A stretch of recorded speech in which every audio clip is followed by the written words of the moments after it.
All right. Hello, everyone, and welcome to this very special event, our World Mental Health Day Eve webinar with Carl, Honore and Jocelyn Brewer. My name is Hadleigh Fischer. I'm the founder of Resilience Agenda, and we're here today to talk about finding balance in a hyper-connected world. And today we're going to have about half an hour of discussion with Jocelyn and Carl, and then it's your opportunity to ask questions. I'll just introduce Jocelyn briefly. Jocelyn is a psychologist based out of Sydney in Australia. She's a cybersecurity and cyber safety expert and the founder of a wonderful idea called digital nutrition. And we're going to hear a lot from Jocelyn. Carl, over in London, you might have heard of the slow food movement, the slow movement. He's the author of a book called In Praise of Slow. And you could call him the global guru of slowing down. And we're going to have a wonderful discussion today. Feel free to ask any questions that you have in our live stream. But Carl, I want to start with you. You wrote your first book about 20 odd years ago now, before smartphones, before the mindfulness movement really took off, before houses became unaffordable in the cities where we all live. Has the world gotten faster? Has the digital world gotten faster? And what changes have you seen, particularly in the workplace, over the last 20 years? The short answer is yes. The world has certainly digitally got a whole lot faster than it was 20 years ago. When I brought In Praise of Slow out, we were probably at peak BlackBerry. Do you remember the BlackBerry and all of that? So that was on the horizon, but the iPhone hadn't made its presence felt yet. So we hadn't entered the world of social media, doom scrolling, all of these things which are a blight on our lives in so many ways. Were just a twinkle in Steve Jobs' eye at that time.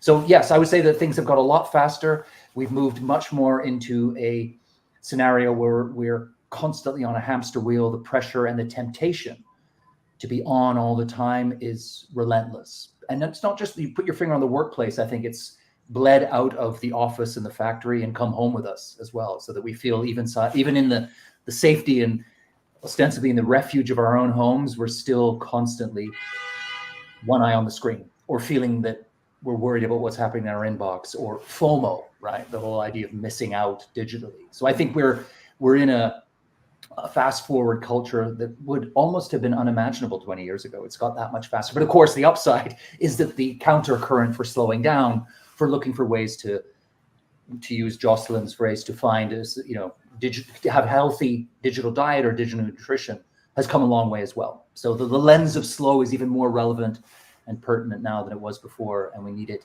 more urgently than we did 20 years ago.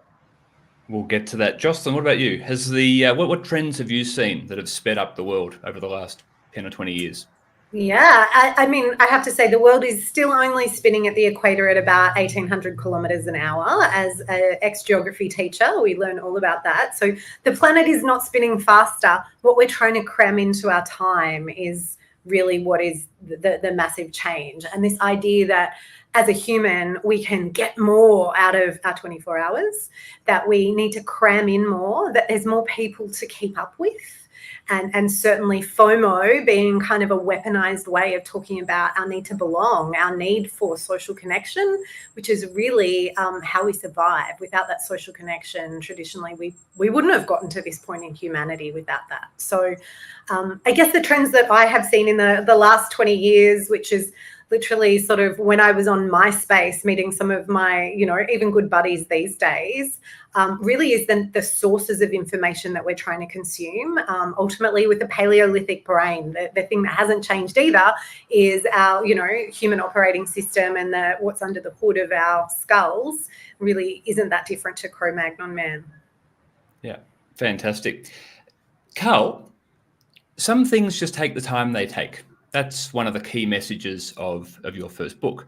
And not everything in our life needs to be fast, just like not everything needs to be slow.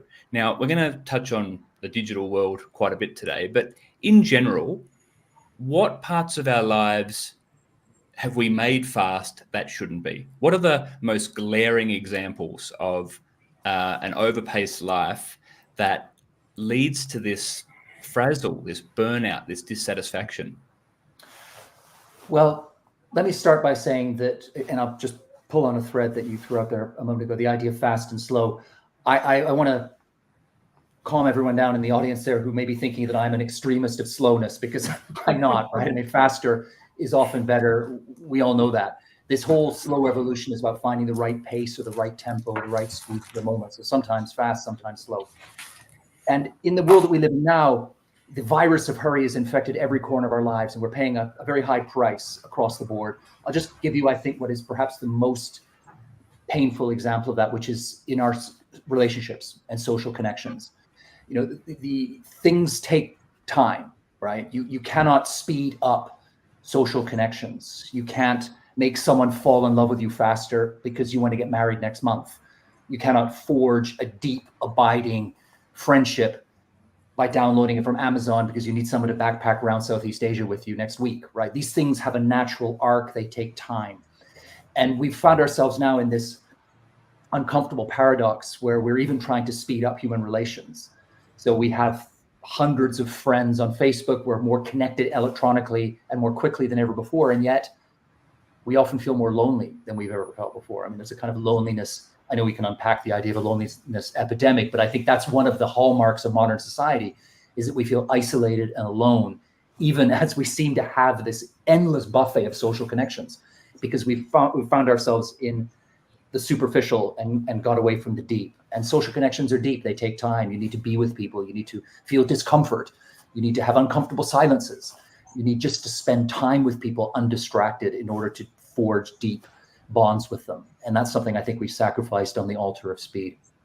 Yeah. Jocelyn, that's a thread you touched on before as well. And it seems like this trade-off or balance between the digital world and social connection, which many people argue is what makes life worth living. What are your thoughts on that? Yeah, look, I think it's really about quality over quantity, right? Like, as you were saying, we can access, like, you know, a view into lots of people's lives and have, you know, with celebrity culture, even parasocial relationships where we feel like we know, you know, insert celebrity or influencer, but it is very unidirectional. There's a thing called Dunbar's number, which is about which probably has been discredited by now, but the idea that we can't have really deep connections with hundreds and thousands of people. And certainly, yes, I believe we need to spend time and have experiences and sit through discomfort with people so that we can deepen those relationships. And technology can facilitate that. And certainly in the pandemic, thank goodness we had that ability to connect.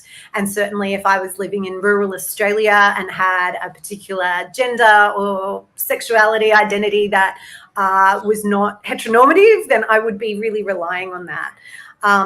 I think we need to get beyond these binary notions of fast and slow or good or bad or, you know, deep or shallow, and actually look at some of the nuances, because it's handy to have big networks and know how to use them, but that's not what we need from everyone all the time. Like, we need our inner circle of folks that we go to, and in fact, different people that we go to for different reasons with different skills. I don't go to my psychologist for financial advice. I go to my tax accountant for that. So, you know, really kind of getting clear and doing some reflection on where people fit in our lives, because absolutely there's Sherry Turkle's book, Together Alone, which is all about, you know, that feeling of we've got so many people in our lives but no one to talk to. And my litmus test is always, you know, who would you call at 2:00 in the morning when your car had broken down, or who holds your hair back when you spew? It's another one. Yeah. Carl, what do you think? Do you think Jocelyn mentioned, you know, we need to move past the dichotomy. Do you think that's a fair representation, or have your views evolved at all, or in social connection in particular, is there more nuance than we think? Yeah, I mean, I use the language of fast and slow, but only really as a metaphor. I mean, I think when you drill down deeper into the slow creed or the slow revolution, it's so much more nuanced and layered and interesting than just moving from fast and slow. It's quality over quantity. It's about being present. It's about being in the moment. It's about doing one thing at a time. It's about choosing to give your time and attention to the things that really matter, right? And I think that's especially the case when it comes to our social lives, right? I think there's a metaphor that I often think of as concentric circles. So you maybe have one circle, as Jocelyn has sort of said there, where if you are, your car does break down, there's a certain number of people that you would turn to. But then if you need some help fixing a drain in your house, you turn to somebody else. And having that ability to change gears, I think, again, fits in with the fast and slow. Sometimes you're looking for reaching out to somebody who's in your sort of slow camp, if you like. But then sometimes you need somebody who's going to do a quick hit and come up with a quick and dirty solution. I love, if I just want to go back to since we're talking about metaphors here, I love Jocelyn's language around nutrition and food, because I think there's a very clear metaphor with food here. If you think we do have caveman brains, the same brains pretty much that we had on the savannah back in Africa, all those thousands of years, hundreds of thousands of years ago, that was a time we lived in a feast and famine. So when you found yourself with a bit of food, what did you do? You just gorged, right? You just filled yourself up with calories because you never were sure that where the next meal was coming from. That's transposed into a world where there's a Krispy Kreme donut franchise on every corner. Doesn't work, right? So we find ourselves unable to stop eating, and we find ourselves with an obesity crisis.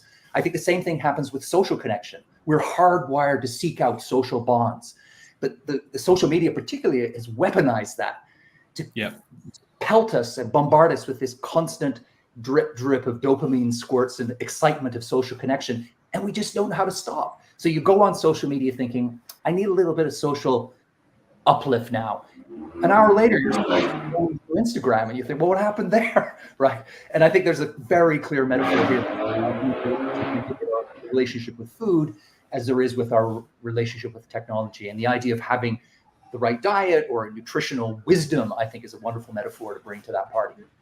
Yeah. Would you say that we are not prioritizing connection sufficiently? So in my own life, I've just come back from a whole year away traveling, and the world has moved on without me. Been running the business from overseas, traveling, come back, moved to a new city, and been feeling a little bit isolated in some ways. Been working on the business and writing our new diaries and launching our new website. And I haven't made those investments in connection locally that I was doing 2 or 3 years ago. Of course, the pandemic interrupted that a little bit. Do you think we are crowding out, Jocelyn? Do you think we are crowding out connection with too much time online? Because I play guitar. You can see the guitar behind me. I spend time online learning that. I'm learning German to impress my mother-in-law. Everything we do these days is done online. And it's almost like that's the default way that we do things. And we've forgotten about in real life. Would you agree?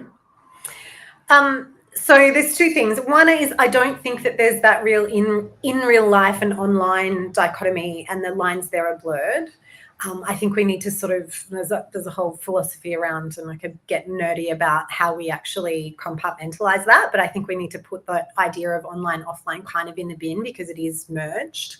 And I think we need to put in the bin also the idea that online is less, rather than, it can be less, but it allows you to do more. So why do you do your guitar lesson online? Because then you don't have to drive an hour to the other side of town to the really good guitar guy or girl, and then drive back, and then you've wasted 2 hours in that third space getting, percolating ideas or listening to a podcast or doing whatever. So I think we have to be kind of careful around how we, kind of get in, again, the binary of, well, this is better or worse, rather than what fits into the bigger context. So for you, that context of guitar lessons in the convenience of your own home might then afford you to work on the business or do other things in that kind of blend in your life that then ticks all the boxes and gets you holistically more of what you need. So it's complex. It's not just as, I've just done a whole bunch of posts about, taxidermy, not TikTok, because we get into this real nostalgia of like, if we're not on TikTok, we'd be doing this amazing thing like taxidermying, or like play the lute, not playing loot boxes in online games. And I think sometimes we really kind of aren't clear that, we have this opportunity to connect, and we've just kind of screwed up how we're using it. We need to go back to using it for good. Yeah, that's a wonderful contribution. We'll come to the practical tools in a moment. But Carl, do you have this sense still, or have you managed to move past it, that you need to consume everything? So you talked about food before, and how if we saw something sugary or sweet, we would just gorge on it. I think it might be a reasonable assumption to say that there's so much sweet-looking content online, good-looking people, short videos, information that we think helps us. So whether it's diving deep into the wellbeing world or investments and things like that, we think we're learning, but really we're often escaping. How do you deal with the overwhelm of information online? And although Jocelyn said there's no good or bad, I find it much harder to relax online and to switch off my my sugar hunting brain for that next thing than I do in real life. So that's my claim, that in real life we can relax a bit more. Do you agree with that? I think I basically do. I think that the digital space is constructed to tweak and to twiddle and to titillate the brain in ways that real life is not, right? I mean, real life, you are the hunter. It's often incumbent on you to go out and find the stimulation, to find the excitement, to construct and build a story or a narrative around the moment. Whereas it's served up on a silver platter with a lovely little Fabergé egg on the side, online. It's all given to us. And it's also part of an economic industrial complex is trying to sell us things as well so often, right? Real life, the real world by and large is not trying to sell us anything. It's not got skin in the game, whereas the online world does. Every influencer, every site you visit is looking for clicks, it's looking for eyeballs, it's trying to generate traffic. So the relationship is already warped. It's not a level playing field. So I think it's perfectly natural to feel what you feel. I think I feel the same thing. I love being online. I find online hugely enriching in many different ways, but it is palpably different from being in the real world, I think. And there are blurrings. I agree that there are blurrings, but I do think that there's a hard line between the two. Unless we reinvent the online world, I don't see that changing. What do you think? Yeah, and I think the cadence, the sensory cadence of what you experience in real life or the offline world or nature is obviously really different. Like, we have engineered that, and we have engineered it to, for the attention economy to prey upon what we know about people's psychology and neurobiology and all of those things. I guess what I'm saying is not that there's nothing bad online. We know that there's some terrible content, but the whole idea of being online as being better or worse, I think we have to be careful of, because we need to look at each person's context. There's definitely too much and too little, and the balance of how much time we spend, for instance, even though I say ditch screen time, we still only have 24 hours in a day. No one has any more or any less. We have different resources. Celebrities aren't going to go home and fold their washing like I am going to do. So we need to kind of, look at some of those nuances. It's not to say that there's no bad stuff online. That's for sure, just to be absolutely clear. Yeah. I think it's an interesting point, though, because you used the word relax, Hadleigh, when you talked about online. And I think there's something real there. I don't go online to relax, ever. It doesn't relax me. It stimulates me, it entertains me, it diverts me, it outrages me, it makes me think, it depresses me. It can elicit a whole panoply of emotions, but I never feel relaxed online. Right? And you have an entire chapter in your book about leisure, which, another word for that might be rest. And I think a lot of people, maybe younger people, maybe I'm doing the whole picking on younger people thing, Jocelyn, again, but we forget just how good for us, or we don't know, or we find them difficult to do, these things that are in real life that are good for us, like getting out into nature, like connecting with other people over dinner or coffee or a walk or whatever it might be. Exercise is difficult to do while you're staring at a screen, except on a treadmill. So are we overlooking some of these things? Yeah, and I think we need to speak to the fact that screen time is not one thing, it's lots of different things. So if I'm on a treadmill listening to this podcast, I'm sure you would want, people to be engaging with your content, then is that, displacing being out in nature? I think we also have to speak to the fact that being out in nature is a privilege for many of us. And increasingly, that's going to be a problem where we have a climate crisis that is not effectively being addressed by very many of our governments. In Australia, we have just approved another 3 new coal mines. Like, you cannot tell me that is part of a climate solution where my 7-year-old is going to go and be able to go and play outside, even if we haven't built cities to be so overpopulated that we have as much green space as a battery hen would have space. So I think we kind of get really nostalgic for let's go and play outside. And I am very lucky. I've just spent a whole weekend where my child has literally been playing in rock pools. But I think increasingly that is not what people can experience. And we blame young people for being on their phones, yet we haven't planned cities where they can do very much else. I think I'll just jump in there. You mentioned podcasts. To me, that's a very different experience of the digital world, right? I listen to podcasts when I go for a run. To me, that's very different from sitting in front of a screen. It's not visual. It can almost be a two-way relationship, right? In a way that I'm interacting with the content. But if I sit down in front of a website that's trying to lure me in for more eyeball content, that I feel that's a palpably and that's a step change difference, right? I think that's very different. Yeah, but again, if we were watching your TED Talk, which I've just added one, view to 3.5 million or something like that, amazing. Like that, again, the quality of, if we're watching a TED Talk, is that better digital nutrition just because it's under the TED brand than watching something where, some random has kind of given their opinions about insert topic.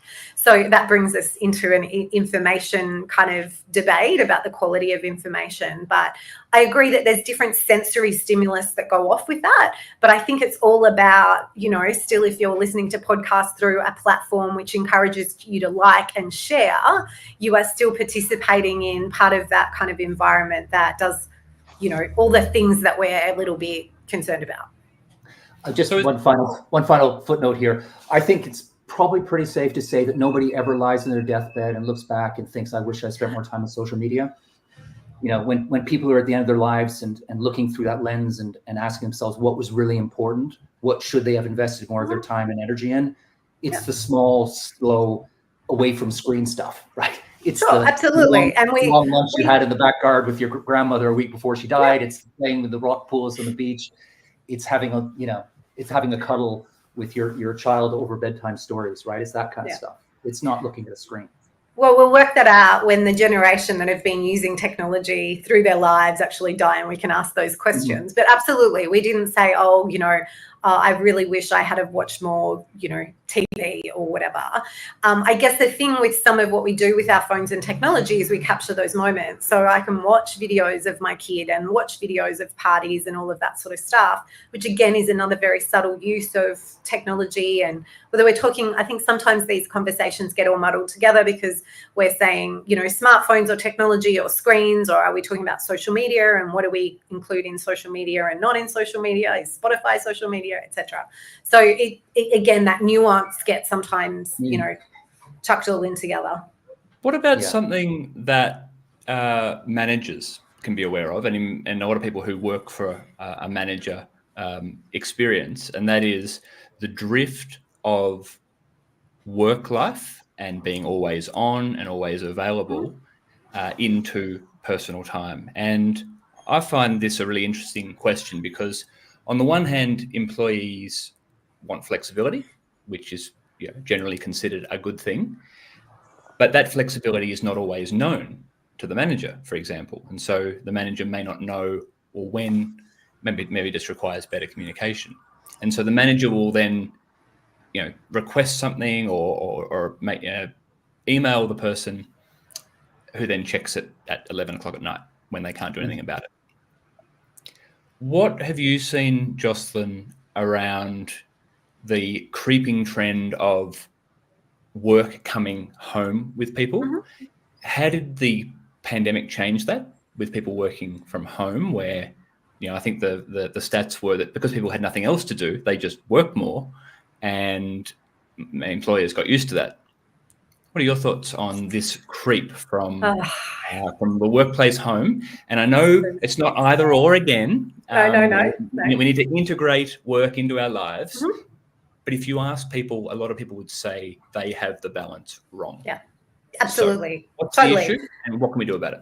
Okay, so the issue is we all were not working from home but living from work, and that kind of was, switched around, and that we didn't then reassert those boundaries. And as you said, sort of in that introductory bit, we haven't had good conversations about how do I like to work? How do you like to work? What does our team need us?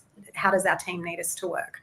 And they're really, really important conversations that I sometimes work with organisations to actually have, because getting your employees to actually know how to rest and to disconnect from work and like look at a horizon and have some downtime and, vague out without just throwing more sensory stimulus and dopamine snacks in is incredibly important for increasing productivity. So we're lucky too in Australia that we now have the right to disconnect laws. And I know that started off in France and is probably across lots of different parts of the world. And that in effect, very shorthand says you have the right when you are not on shift and you are not being paid for your time to not look at communications to do with work. That's, obviously reasonable as long as you're not, on call or there's not an emergency, etc. And to do that, we need to have really clear containers for communication. We need to determine what is an emergency these days, because I hear all sorts of people saying, oh, it's for in case of an emergency. And quite frankly, if it's an emergency, I am not checking my laptop and looking at my emails. I'm in a hospital. So we need to really redefine some of those things on a kind of almost team by team, industry by industry sort of level, because our need for responsiveness is another piece here that we think if we get a text message, if we haven't replied within 30 seconds, we're not a good employee, and that's modeled by our bosses. I used to have a principal I'd work with who would send me emails sent from my iPad at 11 p.m. and all I could envisage was this principal in a nightie sitting up with her hot rollers in her hair. Not a good look. So we, we really want to think about, and we have all these tools built into technology. It's called schedule that email for, the next morning. There's lots of tools at our disposal. And again, the most important one is the one that comes from under here. That's, all about communication. So setting boundaries. Carl, what do you think? I think boundaries are crucial. I suppose, in principle, I welcome these right to disconnect laws. I think it shows that the pendulum has swung too far in the direction of blurring that line and work creeping into the most intimate corners of our lives, which is just bad for everyone. It's bad for us as human beings. It's bad for the bottom line. Ultimately, it doesn't help the company in the long run. But I'm always naturally a little bit uneasy about one-size-fits-all laws. I think Jocelyn was making a nod to that, talking about the importance of looking at team to team or department to department or industry or whatever, because I think it really has to come down to each small group that works together to hammer out the recipe that works best for them. How do we want to work together? When do we want to be available to each other? What makes sense for us as a team?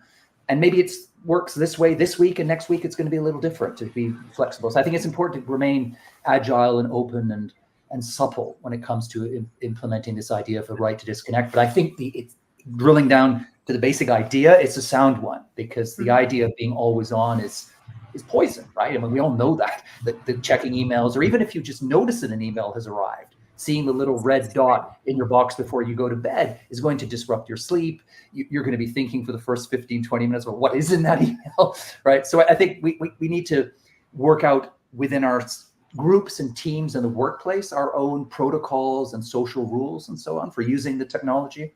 But also we need to have our own way of doing it individually, whether we leave our phone outside the bedroom, whether we stop looking at it at certain times of day. Those types of levers that we can all pull on an individual level, I think, are also immensely important. And that has nothing to do with law, right? That's about discipline and choosing what suits us best when it comes to regulating our own number of hours on the screen. I love being online, I love being on the screen, but I also have very clear guardrails and boundaries about when I do that. We'll come to what some of those are in a moment, but I'm just thinking about some of those situations that people listening might know. That email from your boss. Your boss might be clearing out their email at 11 o'clock at night. They're not really trying to frighten you, but they're saying, let's have a meeting at 9 o'clock in the morning. that person who receives that probably isn't going to sleep because that meeting doesn't have an agenda. We think, I'm going to get fired. And I think it's this emotional content that comes with a message. So you might get an emotive message from a friend. I've got a lot of friends on the other side of the world. It's 11 o'clock at night. I read about something, someone critical or whatever it might be. And I think about that all night. Or we read the news. We just check it one last time before bed just to see how destructive the war in the Middle East was today. And we linger on it. Jocelyn, as a psychologist and someone who's spent a lot of time on this, can you talk us through the effect that the content has on us? And so whether you're playing Wordle at 11 o'clock is different to watching videos of children dying in Gaza. So how do we get better at those sort of habits? Yeah, that's a really important one, because I've had, years ago, somebody sharing something, really out of an awareness perspective, but just before bed, looking at some really distressing content, and that's hard to unsee. It's the intermittent reinforcement too. We don't know when things are going to pop up. We can't say, okay, I've taken a really deep breath and I'm ready to see distressing content. The algorithm just throws it to us. So we have to be really careful. And sometimes we even call it like social media apnea or email apnea, that we're holding our breath thinking, oh gosh, what's about to come my way. Even when we look at the effectiveness of things like blue light blocking glasses and the impacts of blue light at night, it's not really the blue light. It's more to do with the sensory stimulus that is likely to set off our alarm system and really, again, the thinking system to try and join the dots. Because we like to have a story when we're texting and we can see somebody texting back and we see those 3 dots, we're like, I already know what that person is going to say. Similarly with that email from your boss, which quite frankly, no boss should be sending emails without context and all of that stuff. That's a leadership question, not a technology question. To really kind of calm our nervous system by giving us enough information that then we can go, okay, that's a thing for tomorrow. But again, I agree with what Carl was saying. A lot of this is individual. If I want to check my email before bed and be a good employee, I can do that. Right to disconnect laws says I don't have to. I am allowed not to, and then I can choose whether or not that works for me or it doesn't, right? And I would suggest that if people gave it a go, it would probably start working for them, because, we could talk about email at another time. Email is, a zombie that rises from the dead. You think you've killed it off and then someone hits reply and it's back. Yeah. Carl, what do you think? How do you handle the emotive events of the world, and how do you stay slow internally? How do you keep your brain and your emotions slow, which is another name for calm, while the stock market's declining, or there's war in the Middle East, or you're worried about the climate crisis, or whatever it might be? Well, for a start, I have all notifications turned off, right? So I don't get news headlines. I don't get little red dots telling me that someone has emailed or messaged me. I decide when I go and look at what's happening in the world, or when I'm willing to be distracted by a business arrangement or something, it's on my terms when I go look. So I think that makes a difference for a start. And then I also choose how many times a day I do that. It's not something that I'm constantly on looking. If I get a little bit distracted in a piece of work, I suddenly am on the news websites. No, I mean, I would do something which I would consider slow, or maybe more in the real world. I'll go for a walk, or I'll go for a run, or I'll go down and make some food for a meal later in the day, or something that's tactile, that involves my body moving, that doesn't involve looking at a screen. And then I come back when I've kind of topped up my slow battery a little bit, and I feel like I'm more inoculated and vaccinated, if you like, and better able to cope with the tsunami of horror that the modern world seems to be at the moment, especially in the news. But I just want to mention something about email. Whenever we talk about messages and emails, so often we focus on the recipient and what we need to do and where we need to be on and how we need to respond to it. I think much more needs to be put on the other side of that equation, the sender, because so much sending happens completely thoughtlessly, without any kind of thought. And Jocelyn talked about this as being a leadership problem. I think it very much is, but I think it's just a kind of email sender problem. And I would just encourage anyone, when you're sending an email, it's so easy to shoot from the hip, bang it out and hit send. just take even 10-15 seconds to think how that email is going to land with the other person. Take into account the time of day, the wording, what you're asking for, the greater context. And you may find yourself just taking a step back and not sending that email, or sending it tomorrow, or rewording it, or putting some more context around it so it lands more healthily with the other person. I think just those little small moments of slowness, of reflection, are a basic courtesy that will help us all enjoy and thrive off messaging and online living so much more. And it doesn't require stopping for 20 minutes, right? It can be 5 seconds, just a little moment to tweak the email to make sure it lands in a better way for the other person. Yeah, I think that's wonderful. So, Carl, when you hear about productivity and the word of the year, which is AI, do you just think speed? Will AI make everything we're discussing here harder? And I see a world where educated but overstimulated people are already moving ahead, and less educated people are struggling to keep up in some ways. There's also other identity-based relationships there. Is this just the way the future's going? And is AI simply going to put all this on steroids? Or is saying that making the same mistake we've made with every other technology throughout history, when we thought radio and cinema and steam trains were going to, cause the end of the world? Is this different this time? And how are you integrating the idea of, you're a writer, and the temptation to simply bang something into ChatGPT and come out with something in 30 seconds that might have taken you a day or two to write in the past? How are you dealing with those temptations? And how do you think AI and ChatGPT, which is what most people know it as, impacts or comes together with slowness? Well, there's a lot of questions in there. Let me just reach for my crystal ball. I think we're too early. We're in the foothills of the AI revolution. It's very hard to know which way it's going to go. I think bringing an optimistic lens, when you talk about that education gap, one can imagine a world in which AI bridges that and allows people of all stripes at every socioeconomic stratum to learn, to enrich their minds, to tap into the world, to do amazing things. So there's the utopian view of AI. The dystopian view, I think, is that it moves us away from our basic humanity, right? That we end up outsourcing everything to AI. We outsource reflection. We outsource messy, nonlinear creativity. We outsource social connection. We outsource just the simple joy of doing stuff.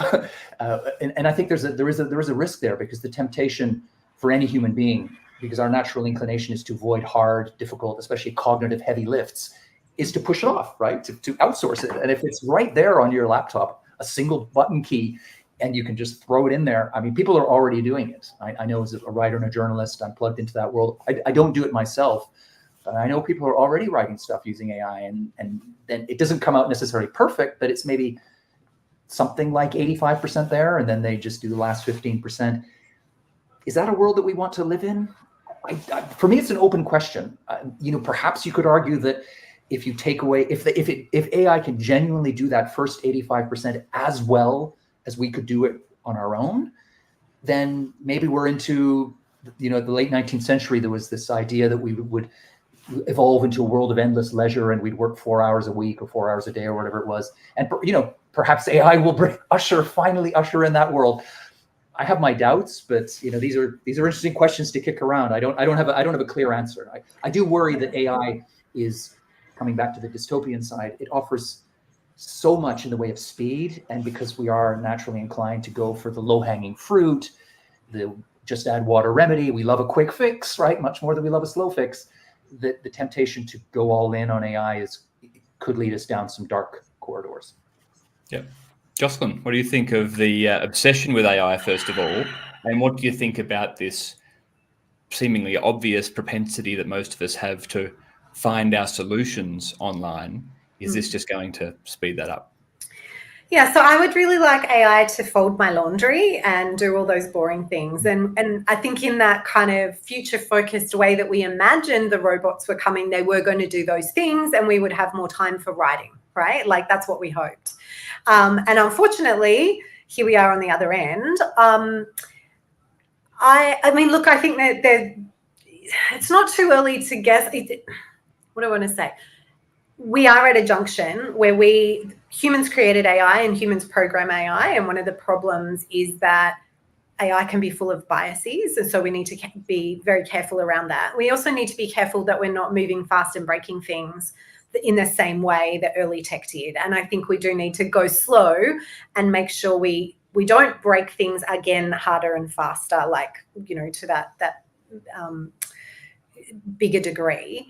I think when we educate people about how to use it, so we do have space for the creativity, but to speed up some of the churny bits can be helpful. I use not GPT, but a more conversational model to tidy up things and to do bits and pieces that simply save me time that I might have otherwise given to a VA to do. So I just want to do it myself, and get that sorted. I like Carl's point about outsourcing things. And I think what we're doing is outsourcing struggle and sitting with discomfort. We're outsourcing that need to sit with the hard, sluggy part of writing and putting our thoughts and constructing our thoughts and our reflections into something that we can truly own 100% ourselves, rather than saying, I had a little bit of an idea, but it got uncomfortable, therefore let the robots fix that. So there's an opportunity there to sit with the struggle and for us to get better at distress tolerance, just in general. I wonder whether the difference, just before you go on there, Carl, I wonder whether the difference between what we can create ourselves and what AI produces will be worth that struggle. Now, I don't know. I write, but I wouldn't necessarily call myself a writer. Is that struggle intrinsically meaningful enough when the economic incentives to produce is so high? Are so high? And okay, it might be 5% more authentic if we do it ourselves, but it took a day. AI made it in 10 minutes. I think I know which way. 10 minutes. AI will do it in 10 seconds. And I think the other... You write the prompt, don't you? The other thing is, exactly. But if you've got the prompt bank there, then you're good to go. I think the thing there is, will anyone even notice your authenticity? Will anyone actually read the bloody thing? Because there's such a tsunami and a swamp of AI-generated content that no one's actually reading half of this stuff. We can't even get through TikToks anymore, let alone read, beautiful posts within social media. So let alone spot the difference. I was reading something the other day, I'm going to come to you in a moment, Carl, about how video and things like this is real. This is why YouTube is getting so much more popular and people are listening to Lex Friedman for 4 hours because they want, depth. They want this and they haven't been getting it in other places. Carl, you were going to say something before. Well, I was going to say various things, but I think the word that's popping to the surface at the moment is process, right? I think what we're losing here with AI, we might lose is the power and the majesty of the process, right? If you can just hit a button and you go from the idea to the final product, you're losing the journey in between. And there are different kinds of writing. If you're just simply trying to put together a user manual for a drill bit or something, that AI is fine there. But if you're trying to do something that's thoughtful and creative and is engaging with the world in ways that are complex and tangled and knotted and nuanced, I think the process is indispensable. I mean, anyone who's considers himself a writer, and I think you Hadleigh, I'm sure you found this yourself, that the actual process of sitting down and nutting out the words is how you work out what you think, right? Yeah. That's how you get to the nub and the core and the heart of what you want to say and what you want to launch out into the world. And there's no way that AI can reproduce that. It's going to have a whole set of prefixed algorithmic paths that it's going to, mush together to take you from your starting commands to where you think you want to end up. You're going to lose the process. So I think what we're going to end up with if we go down this road where we allow ourselves to fall into that false economy of saying 10 seconds versus a day is that sure, we'll get the stuff out in 10 seconds, but we're just going to have such a narrow palette of thought, of investigation, of inquiry, of learning, of all the stuff that makes life worth living, right? That makes us human.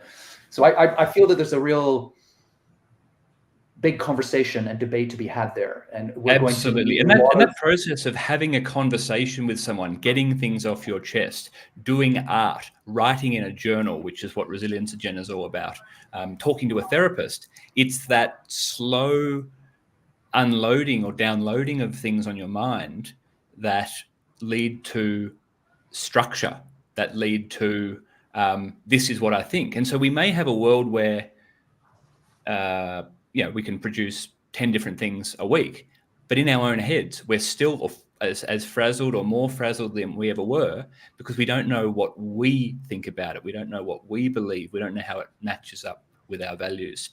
I do want to ask one question before we get to a couple of questions from our audience, and that is our kids. Everyone's worried about social media and the kids. I know this is a bugbear topic of Jocelyn, so I'll make her go second here. Instagram just bought out teen accounts, and I went to do some writing the other day at a local student library, the university. And as I wandered through the public area there, 10 different people were on ChatGPT studying and doing whatever it is they were doing. So it's clearly taking over. My niece, uses her phone a lot. A lot of people are worried about, how do I get my kids off their devices? That's all they seem to do. I'm sure that's a question some of our viewers and listeners are wondering. And before actually giving any practical tips on the question, is it the right question, Carl? And are we framing it the right way? I know Jocelyn's got an answer, but what do you think, Carl? Well, I would probably pilfer Jocelyn's framing, which is nutrition, right? Is having the right, teaching children right from the get-go how to lead or how to have a balanced technological diet, right? So at whatever stage you introduce a phone, you're introducing it in the context of a wider conversation about what this tool can do for you, how it can blow up in your face if you misuse it, how you want to kind of fit together with your friendship group, where it can take you, how it can get in the way, and all that sort of thing. And having that conversation, long before the child gets their first screen, I think, is a way to think about tackling the problems that we all feel, especially as parents, on the front line of this battle to work out what to do with the technology. So I think that having that conversation, and then just a final extra thing, I think it's so important to set the right tone as parents in the household. I mean, we're role models. So if you're constantly distracted by your phone or one eye on the screen, your child's going to end up doing something very similar. So Dr. Heal Thyself, put your own house in order first, set the right tone in the house, in the home, so your child can follow down the right path. So thanks for that, Carl, given that maybe the food nutrition message is hard to get through to kids and teenagers, all they want to do is eat pasta and chips, is it the right metaphor for kids, Jocelyn, and will it actually work? It sounds great in theory, but will it work? Can you talk us through? I know you've got a lot of thoughts on this. This is how you spend most of your time. Yeah. Is it the right question? How can I get my kids off their devices is the question. Mm-hmm. I imagine you hear a lot of the time. Mm-hmm. So how do you frame that and put that back on people? And then what do you actually say as practical tips? Oh, yeah. So just a small answer there. Look, the question, how do I get my kids off, is really, I reframe to, well, what do you want them to do instead? And do you have access to the resources to do that? Right. So if you want your kids to be doing yoga, not YouTube, where's the yoga class for the 8-year-old? Because that's going to be a fun yoga class. And in fact, the yoga class that my kid does is on YouTube. So, is the food analogy the right one? And do kids just eat junk? Well, kids eat what's there. Kids will eat what's prepared, and kids often eat what they have been role modeled and demonstrated and what's been cooked for them. So if kids grow up on a fast food diet, that's usually, again, another kind of socioeconomic divide question. It's a thing of privilege, whether you can afford to eat at Whole Foods, for instance. So I think it's useful because we've spent 20, 30, 40 years talking about healthy eating. And even though I absolutely acknowledge that the food pyramid is manipulated by the agricultural industry, we still need to eat. And technology is much more like food than it is like drugs. It's much more like sex than it is like, speed and things like that, which people love to talk about. And abstinence models where you're just saying, do not do that thing and it's banned, just, like sex, does not work. There are going to be some kids who go off and try those things, and we need to make sure we're mitigating risks for them to do that safely and with support from adults that they can come to when the proverbial hits the fan. So I will let you know when the digital nutrition book comes out, probably in the next year or so, and people can tell you whether or not they think it works for their family. Yeah, I love that. I love that answer. We've got a couple of questions here. Scott Galloway talks about following your passion and how it's terrible advice. Have you heard him share that view that people should actually do something that is, be a tax accountant, or do something not because it's sexy, like work in media or journalism, or be an artist, but to do something, get good at it, find your passion. Your passion will come, rather than choosing to do what you want to do now. Have you ever thought about that one? Let's start with you, Jocelyn. Yeah, look, absolutely. I think that there's a little bit, especially if we're talking about emerging adults. So let's say you're finishing year 12, you're thinking about uni, there's always that practical course versus, becoming an actor or joining the circus or being a game designer, for instance. It's another really kind of common one at the moment. And I think there's sort of having that backup plan or doing a thing that gets you the job.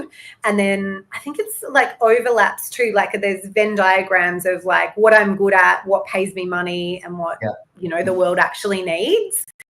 And sometimes that is really boring and it's a tax accountant. You can go and be a tax accountant, work your 9-to-5 job, log out, and then go and enjoy the rest of your life. So it's really about life design and kind of, again, sitting with some discomfort. Like I did a teaching degree. I did a whole bunch of teaching, and on the side and in the holidays was thinking about these things. This is literally how I created digital nutrition, was by retraining and becoming a school counsellor. I was producing independent theatre. I was running a debating program. I've done all these weird things on the side while having kind of the day job. Again, where did I get that? From my parents. It was modeled to me by, my entire family, really. Carl? I think some people are lucky enough to have a very clear passion from young on. And if you feel that fire in your belly, then I would just say go for it. But I mean, a lot of us don't, and especially in those early years, you're flailing around. You've got a vague sense of something. You can see the silhouette of another dream, and it's all very nebulous. Yeah. And I think in that case, the solution or the advice I always give is just to try different things, because very often, the expression, the appetite comes with the eating. You try stuff out. It doesn't work, you move on to something else. I mean, we're living longer lives than we've ever lived before now. There's a lot of time, right? I think we're coming back in another way here to the fast and the slow.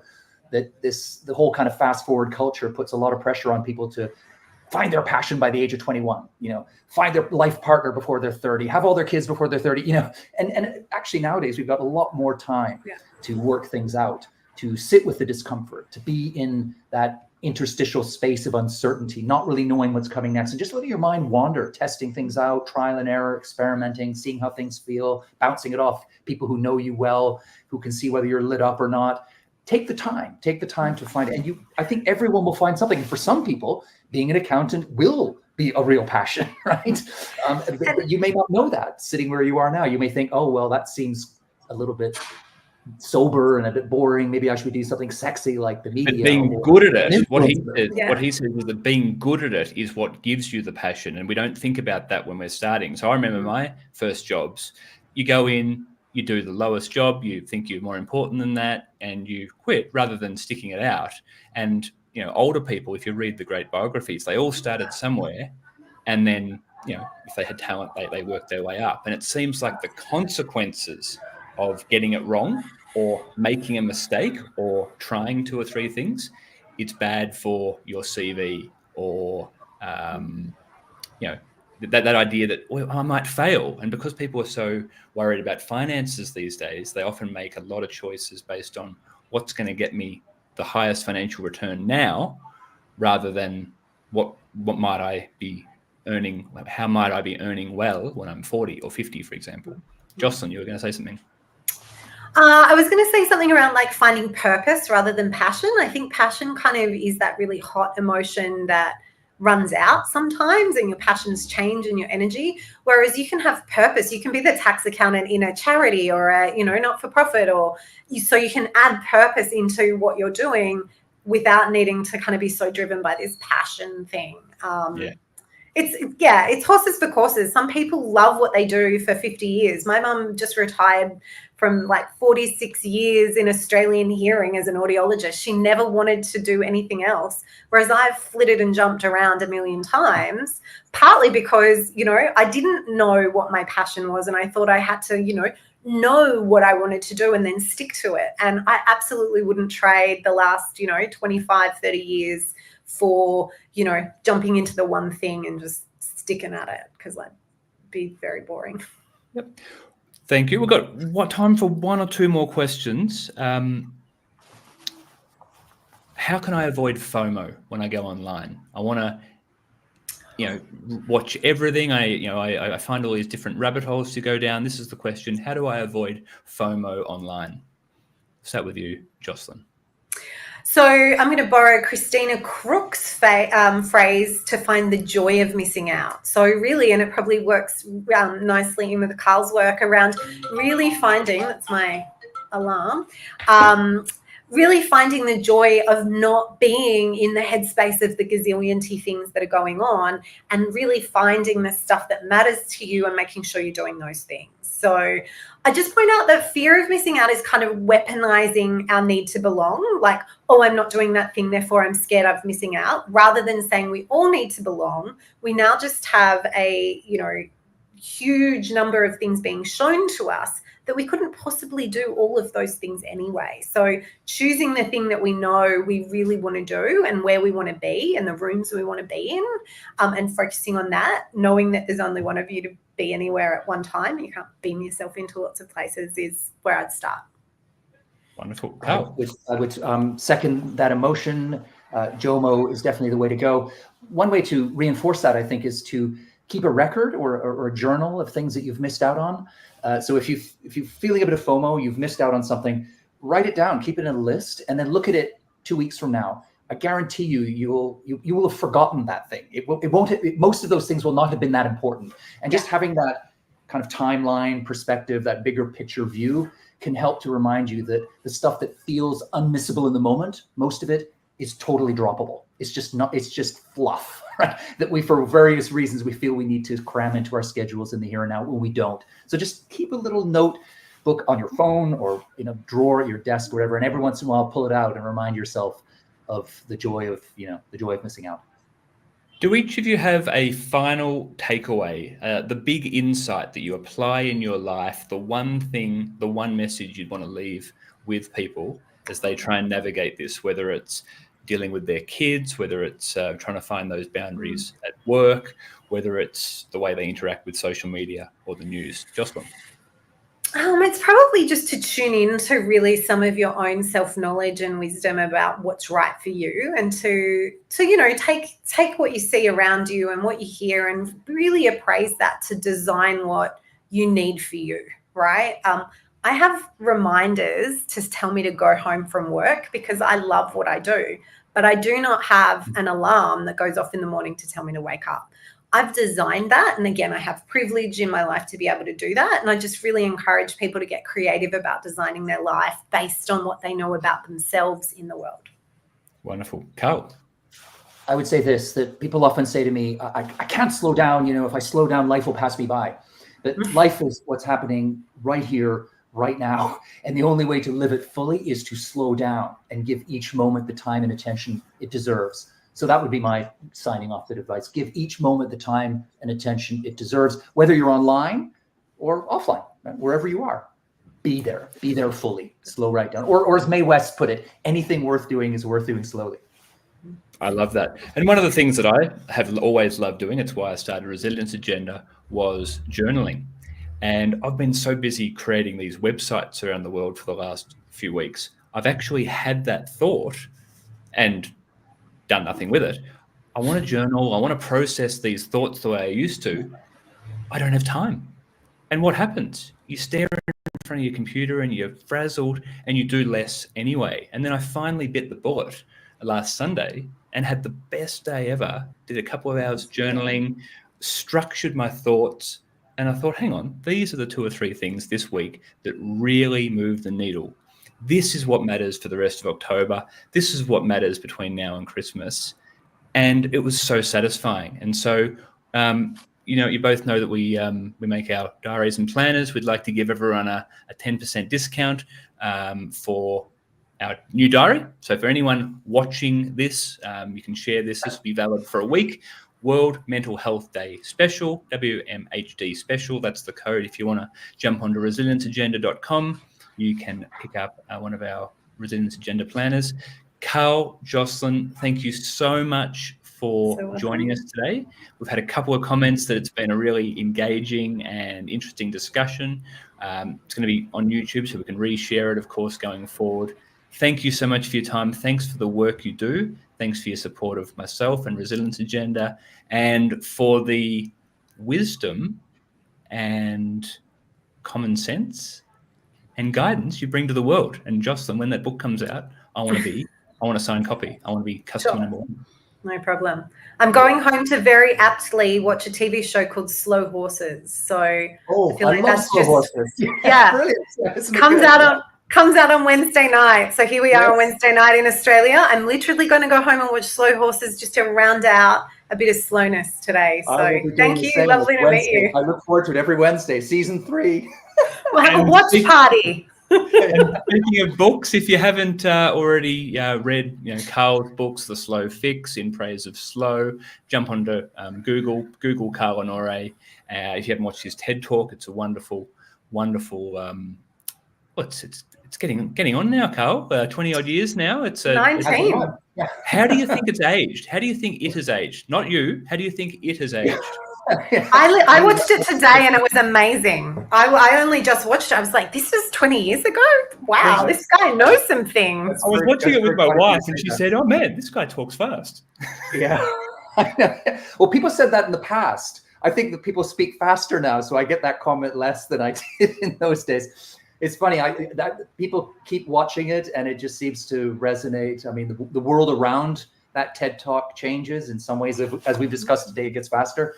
But the basic message remains the same, right? That ultimately human beings are slow in the broadest sense of that word. And I think it still lands with people today. And my takeaway is just choose 2 or 3 things in your life to do slowly.